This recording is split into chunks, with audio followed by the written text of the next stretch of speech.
Hello, everyone. Welcome to Cherry the Geek TV. I'm Joe Vanourney. Today we are joined by Ryan Alexander Tanner. He's an artist, illustrator, and now writer who has a fantastic new book. It's a graphic novel called Muhammad Ali, the greatest comics biography of all time, Volume 1, Cassius Clay. It's available to buy on Kickstarter through February 15th. Ryan, welcome to Cherry the Geek TV. Thanks for having me.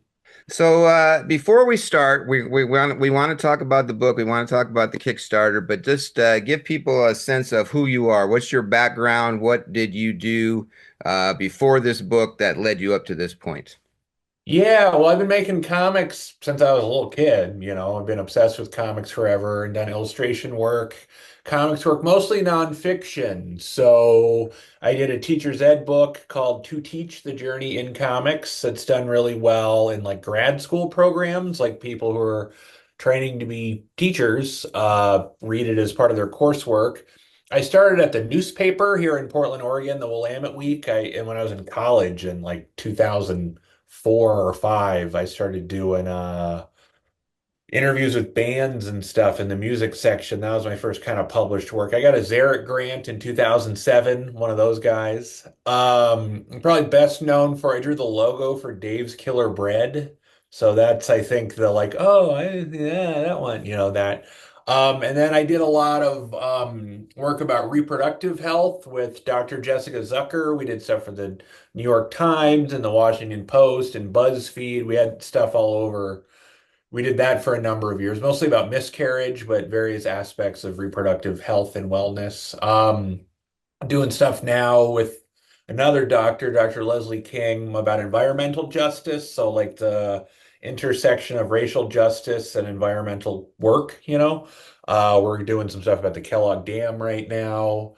That's so yeah, I would say although I'm starting to move into genre work, I got like an announcement coming right up about what will look like my next project, but something I'm working on all year that's a more kind of mainstreamy kind of genre comic that I'm excited about. But my background is mostly in nonfiction comics and collaborating with writers and experts and things like that and taking kind of messaging and concepts and adapting them into comics. Like the hope is that the audience will engage with this material if we can read it in a comic book. So I'm doing research about this particular book, which, by the way, is fantastic. Oh, Read thank it last night. It not only is it fan when I say it's fantastic, I'm not just saying this. It is Eisner Award quality fantastic. you. I think this thing is going to be huge. Oh, Super high quality, both in the illustrations and in the writing. It's a fantastic. thank you. It's been a decade in the making, right? Almost Yeah. a decade now. Why Muhammad Ali? What was as you mentioned, you've done a lot of collaborations Yeah. with other writers and you're the artist, you're the illustrator, but now this is your baby. This is a book that have kind of written and edited and put together. Why the subject of Muhammad Ali? Yeah, yeah, I did want this to kind of be the thing I did myself. Although you can say it's collaborative in that. I mean, there's an editor I worked with and a linguistic specialist I worked with. Whit Taylor was the editor, and Dennis Preston kind of proofread the language for me. He's a professor of linguistics in Kentucky. But your question is why Muhammad Ali? So I had the idea to do a comics biography right after I finished to teach, probably 2010. I think I had the idea for this. And I just had this idea that doing a comics, just that the format of the comics biography, there hadn't been like a really great one yet. That the ones I really liked were short. Like there was the one about Helen Keller that I really liked. I'm blanking on the guy's name. He's the guy who did Turtles Keep It Steady. He was like a mini comics guy. Joseph something. And I liked the way it used comics, but it wasn't her whole story. It was like a little piece. And then the comics biographies I read that were more expansive were like really caption heavy. There were like a lot of montage pages and like a ton of captions, and I don't want to read that at all. I'd rather just read a book. So I had this idea of like it could put you in the moment, and really get information organically through things you see, but really like put you in the experience of reading it. And I was reading, I don't know, like a lot of like Grant Morrison is a good example of someone who can get a ton of information with not a lot of dialogue, you know? So it's thinking in those terms. And I think the first person I think that occurred to me was Muhammad Ali. And I would say for me, just that he works so well. He's a political figure, he's a pop culture figure, but also very political. He was about something. I think that was the initial interest to me. Like his refusal to fight in the Vietnam War, I think was the first thing that really kind of grabbed me. And then I had heard this anecdote that's in this book where he was promoting before he really was famous. He was promoting a fight during a newspaper strike, and he went to like Greenwich Village at like this beat poetry, this very hip of the moment beat poetry reading, and he just like read poems about how he's going to beat up his opponent. You know, it's this sort of like fish out of water kind of moment of like the contrast between like who he was and this kind of hip moment is just so funny to me. Like he's so funny and also so serious at the same time. And then the other thing was that what he did worked so well in comics. Like boxing in comics is something I've always been interested in. There was a manga series I read as a kid called One Pound Gospel by Rumiko Takahashi that I always loved that. And I was always like, why aren't there more boxing comics? So that those were like the initial when I was having this idea, things that kind of grabbed me. And then I read a couple books about him and it was like the more I read about him, the more I was like just totally engaged with him as a subject. And I think comics, especially like this, that are so research heavy, and then you spend so much time writing and then drawing, they have to keep your interest as the person working on it. And I don't know if there was a person besides Muhammad Ali that I would have been able to do that with, but he was just totally, I read a billion zillion books about him, and he was just I want to ask you about that. You started this whole process back around 2016, and it was a 2 year research process, that right? sounds right. I think so. Like 2 years of just reading something every, I had like a 50 pages a day minimum, and I would just read and took notes. And I spent, yeah, that amount of time doing outlines and stuff. A lot of, I think in my basement, there's like a bunch of charts and like outlines and yeah. How big of a fan of Muhammad Ali were you before you started the process? Were you a casual fan, moderate fan, heavy fan? Kind of where were you when you started versus where you are today? Yeah, I'd say as a casual fan going into it, like I knew he was important. I knew, some I'd seen like When We Were Kings, I had seen. And then another big one was I had this idea. I saw the Trials of Muhammad Ali, that documentary that Bill Siegel made when it came out, which was probably 2013 or something. And that was another moment where I was like, oh, this guy's really. But yeah, I wasn't. I think a lot of this too was about a lot of my adult learning has been these collaborative processes with people learning sort of, you can learn about something like miscarriage from an expert and kind of work with that expert to recreate that messaging. And it's about bigger things too. It's about grief or it's about repressed messaging, things that happen to people all the time that we don't talk about enough. There's like a bigger thing happening a lot of the times when you really learn something from an expert. And I think that's true of Muhammad Ali as a subject. His story is about so many things.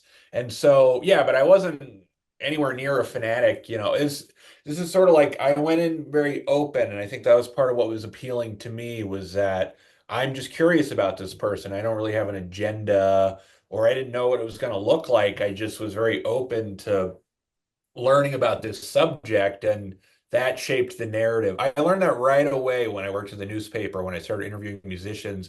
If I went in with an idea of what the outcome would be, it would just get in the way of whatever was going to happen. It was really like you have to be open and let the subject teach you about it. What were maybe one or two stories that you discovered while researching, or facts about Muhammad Ali that you discovered while researching that you didn't know go before you did the research that kind of stuck with you that you were like, ah, this is cool.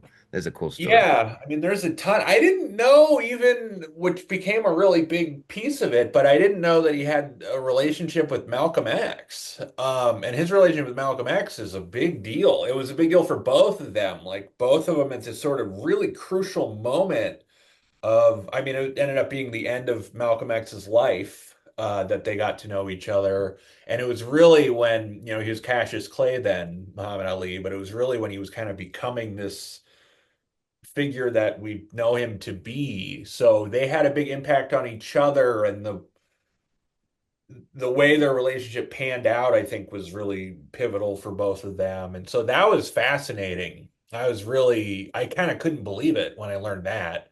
And there's others that felt like when he met the Beatles, like it was this press moment, but it was also like the Beatles had just really come out, so that was kind of a cool one. I mean, there's a bunch of those too. There's a bunch of anecdotes. Like later he meets Michael Jackson. That's a cool one too. He like locks Michael Jackson in the bathroom. That was pretty funny. Um, so there's that one. I mean, there's so much stuff. He had four wives. The thing is once you get me started, man, I can go on forever about Muhammad Ali now. So that's hard to.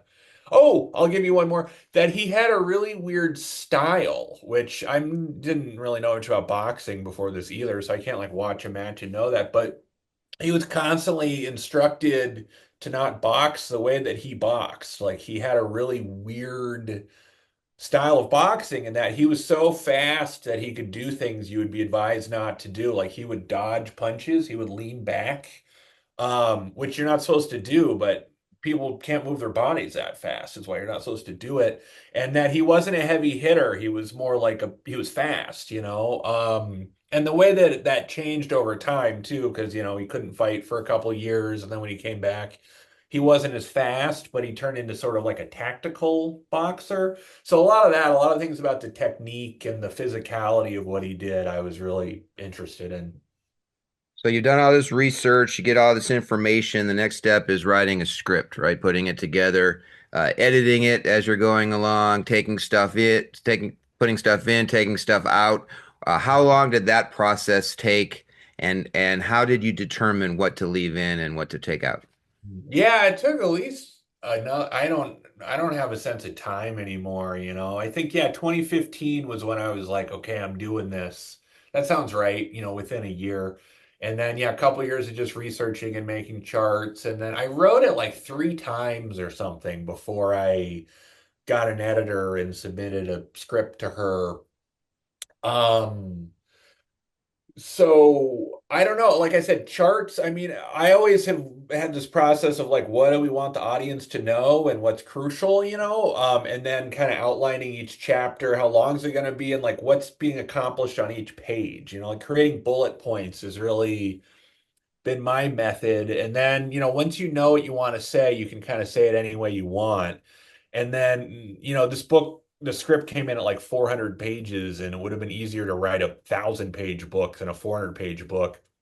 So it was a lot of like deciding, does this fit with the larger stuff? Does this mirror something else? Does this show a contrast to something else? Because you get all these anecdotes too, where you just get interested in all these moments, but it has to like have a larger relevance.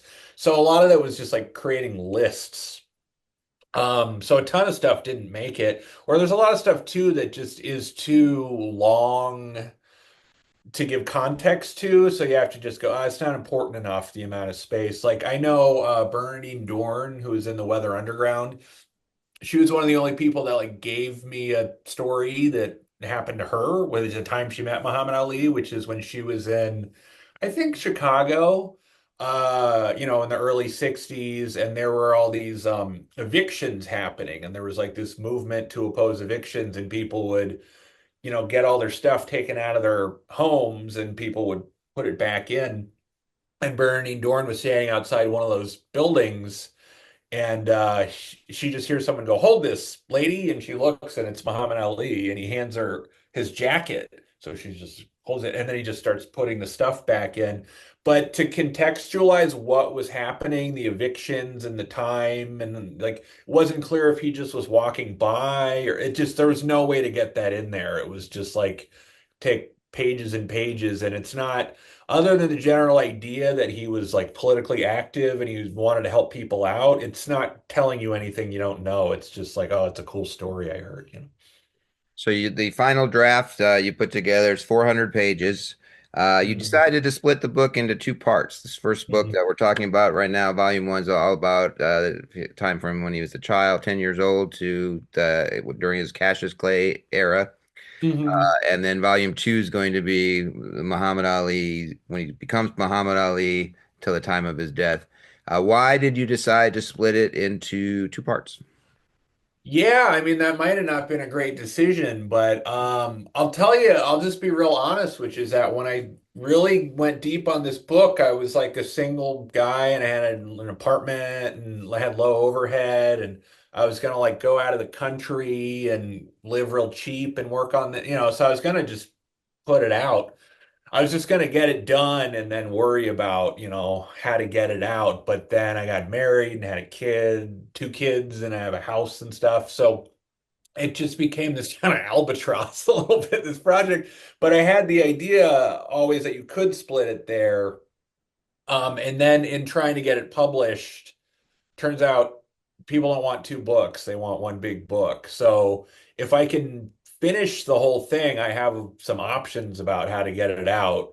But at this time, that's sort of the split, like just because he had not two personas, he's always the same person, but it's a really clear kind of distinction when he's Cassius Clay and when he's Muhammad Ali. And it really is one book. Like there's some things that happen in the first book that don't seem random, but they'll make more sense as you get, like I said, certain things are there's a cyclical things and repetition, so you start to go, oh, that's why that dream sequence is in there because we'll see it again, or that's why there's this attention paid to his kind of view of Africa and how he doesn't know anything about Africa because it says something that will develop later.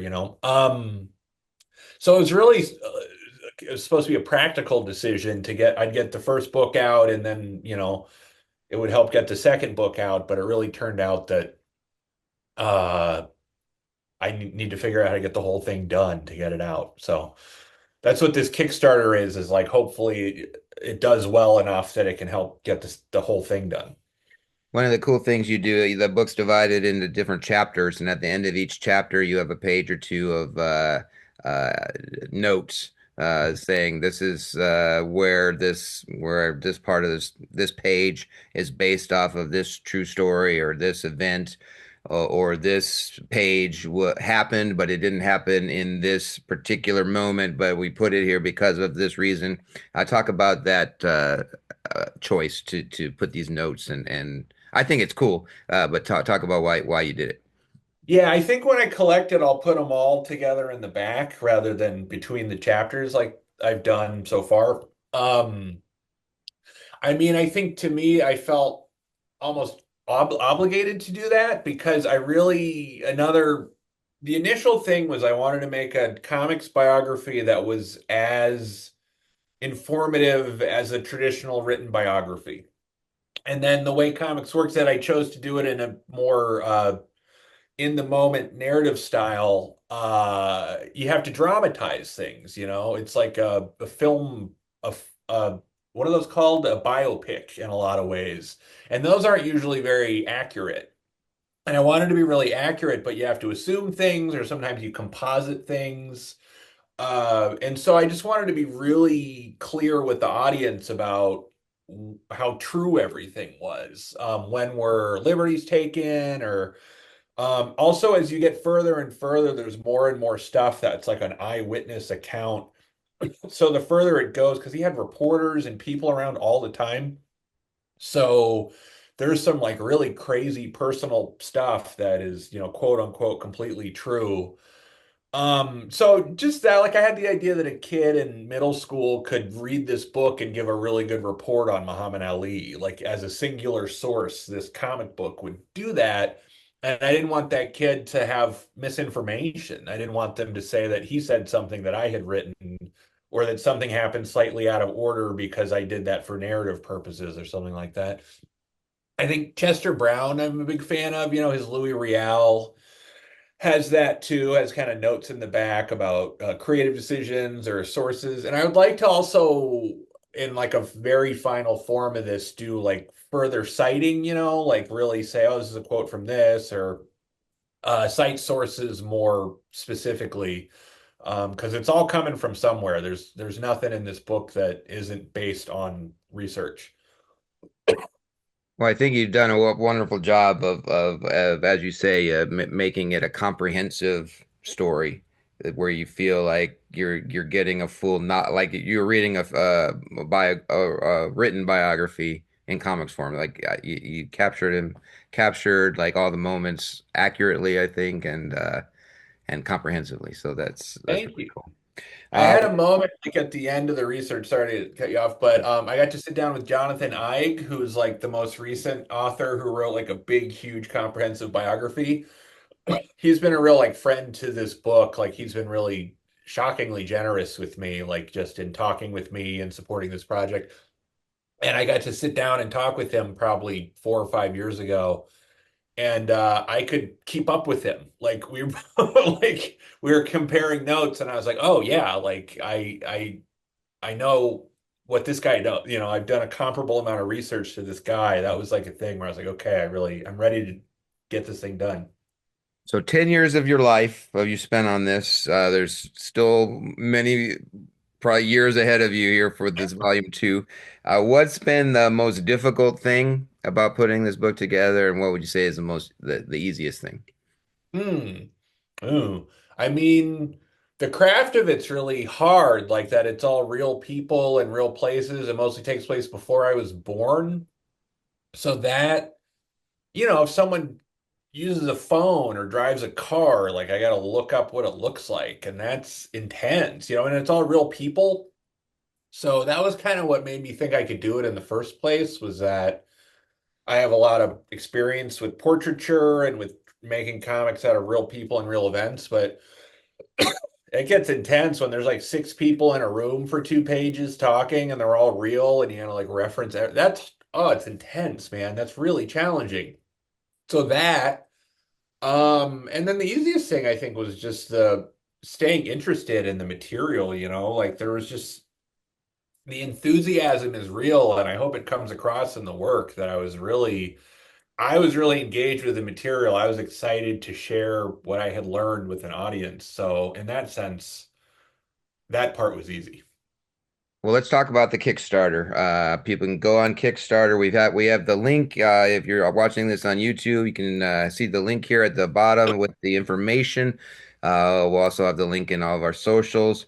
But if people can just Google Kickstarter Muhammad Ali, and yours is the first thing that pops up. So there's many different ways to get to your page.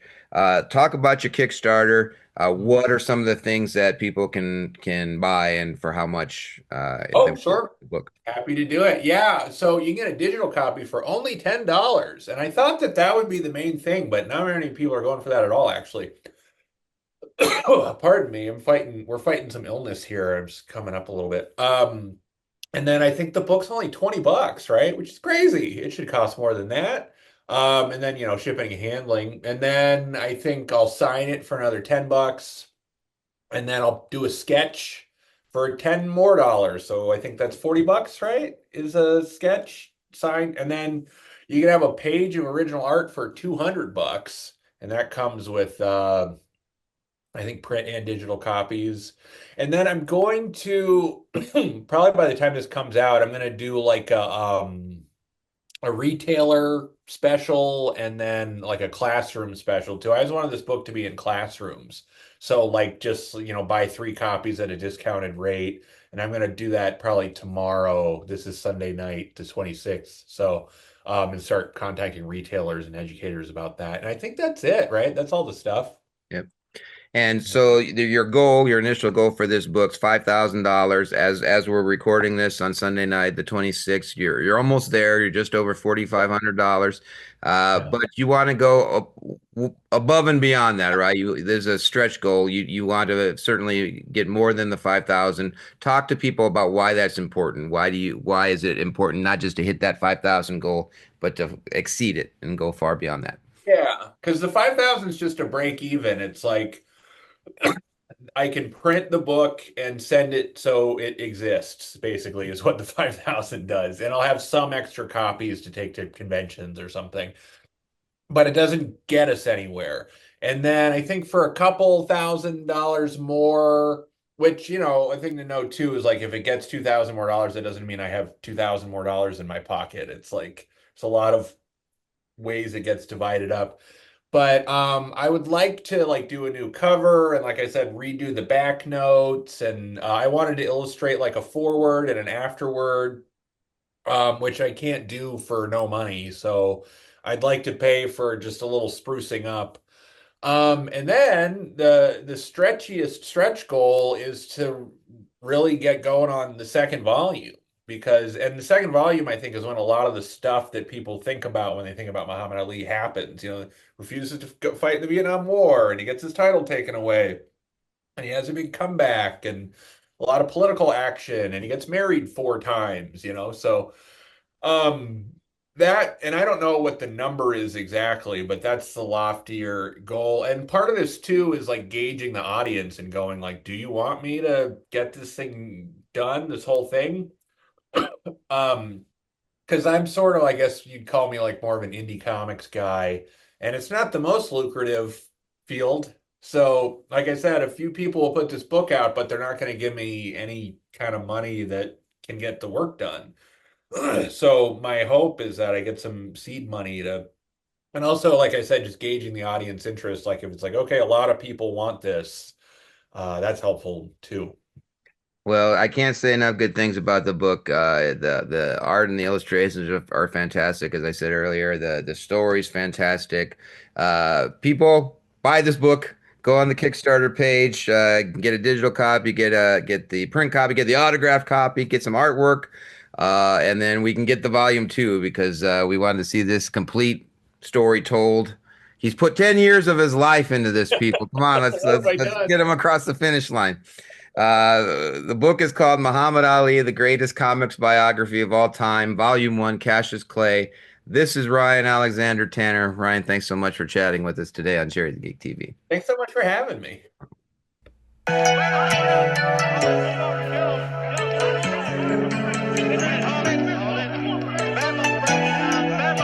out here. So great, I don't have a mark on my face. Yes. And I upset Sonny Liston, and I just turned 22 years old. I must be the greatest. I told the world, I talk to God every day. If God's with me, can't nobody be against me. Sonny, I shook up the world. Brother, I know God. I know the real God. Cassius, wait a minute, Cassius. Let me ask you this now. You told me when you visited in Los Angeles you could do it in 8. Well, you thought Sonny and figured Sonny was great. How come you did it in 6 or 7? You did it in 7. I had him going in 8. I was getting ready to take him in the 8th, as you can see. But the man stopped it just to keep from making me look so great. I am the king of the world. Hold it. I'm pretty. Hold it, you're not that pretty. I'm a bad man. Wait. I shook up the world. I shook up the world. Joe, I shook up the world. Wait a minute, Cash, wait a minute. You must listen to me. Now listen to me. I am the double. All right, hold it. Ladies and gentlemen, I must tell you this. I can't be beat. Joe, wait, hold it. They're booing the champ, but I don't think so. All right, tell us this. All right, Cash. Thank you. I'm great.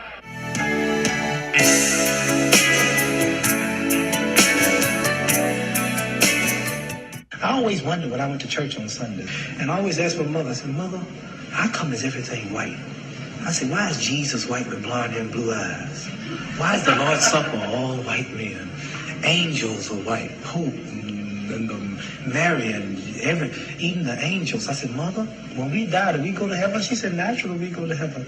I said, well, what happened to all the black angels when they took the pictures? I said, oh, I know. If the white folks was in heaven too, then the black angels were in the kitchen preparing the milk and honey.